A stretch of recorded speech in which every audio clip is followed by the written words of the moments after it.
علیکم ورحمۃ اللہ وبرکاتہ۔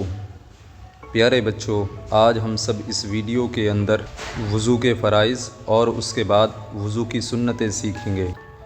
آئیے سب سے پہلے جانتے ہیں کہ وضو کے اندر فرض کتنے ہوتے ہیں۔ وضو کے اندر 4 فرض ہوتے ہیں۔ فرض ضروری کام کو کہتے ہیں، یعنی ان چاروں فرضوں میں سے اگر کوئی کام چھوٹ جاتا ہے تو وضو نہیں ہوگا۔ سب سے پہلا فرض ہے پیشانی کے بالوں سے ٹھوڑی کے نیچے تک اور ایک کان کی لو سے دوسرے کان کی لو تک پورا چہرہ ایک مرتبہ دھونا۔ دوسرا فرض ہے دونوں ہاتھوں کو کونیوں سمیت ایک مرتبہ دھونا۔ تیسرا فرض ہے ایک مرتبہ چوتھائی سر کا مسح کرنا، اور چوتھا فرض ہے دونوں پاؤں ٹخنوں سمیت ایک مرتبہ دھونا۔ پیارے بچوں، آپ کے سامنے یہ چاروں فرض پیش کیے گئے ہیں۔ اس بات کا آپ خاص خیال رکھیں کہ ان اعضاء کو دھوتے وقت بال برابر بھی جگہ کوئی سوکھی نہ رہے، ورنہ وضو نہیں ہوگا۔ وضو کے فرائض جاننے کے بعد آئیے جانتے ہیں وضو کے اندر کتنی سنتیں ہوتی ہیں۔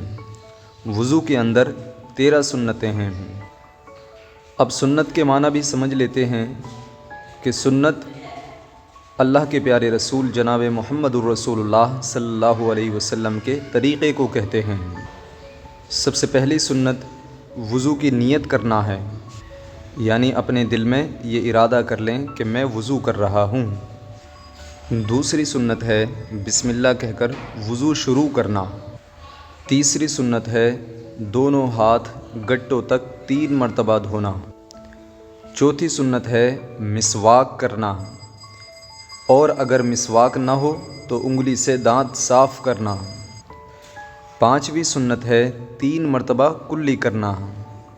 کلی اس انداز سے کرتے ہیں کہ منہ میں پانی لینے کے بعد اس پانی کو اچھی طرح سے منہ کے اندر ہلا لیتے ہیں تاکہ منہ کے ہر گوشے کے اندر وہ پانی پہنچ جائے، اور اگر روزہ نہ ہو تو غرارہ بھی کرنا چاہیے۔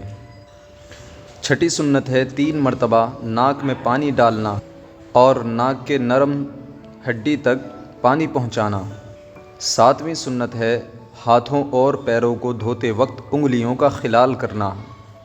خلال کا مطلب یہ ہوتا ہے کہ ایک ہاتھ کی انگلیاں دوسرے ہاتھ کی انگلیوں میں ڈالنا، اور پیروں کے اندر اس طرح سے خلال کیا جاتا ہے کہ الٹے ہاتھ کی چھوٹی انگلی سے پیروں کی انگلیوں کے درمیان صفائی کی جاتی ہے اور چھوٹی انگلی سے خلال کیا جاتا ہے۔ 8ویں سنت ہے ہر عضو کو 3 مرتبہ دھونا، یعنی ان تمام حصوں کو 3 مرتبہ دھونا۔ 9ویں سنت ہے 1 مرتبہ پورے سر کا مسح کرنا۔ مسح کا مطلب ہوتا ہے بھیگا ہوا ہاتھ اپنے سر پر پھیرنا۔ 10ویں سنت ہے سر کے مسح کے ساتھ کانوں کا مسح کرنا۔ پہلے سر کے مسح سے فارغ ہونے کے بعد پھر کانوں کا مسح کیا جاتا ہے، یعنی شہادت کی انگلی سے اپنے کانوں کے سوراخ کی صفائی کی جاتی ہے اور اس کے آس پاس کے حصے کو صاف کیا جاتا ہے، اور اس کے بعد انگوٹھے سے کانوں کے اوپر کے حصے کا مسح کیا جاتا ہے۔ 11ویں سنت ہے اعضاء کو پے در پہ دھونا، یعنی ایک عضو کے بعد دوسرا عضو فوراً دھونا۔ 12ویں سنت ہے ترتیب وار وضو کرنا، یعنی جس طرح سے ترتیب بیان کی گئی ہے وضو کرنے کی اسی طرح سے کرنا۔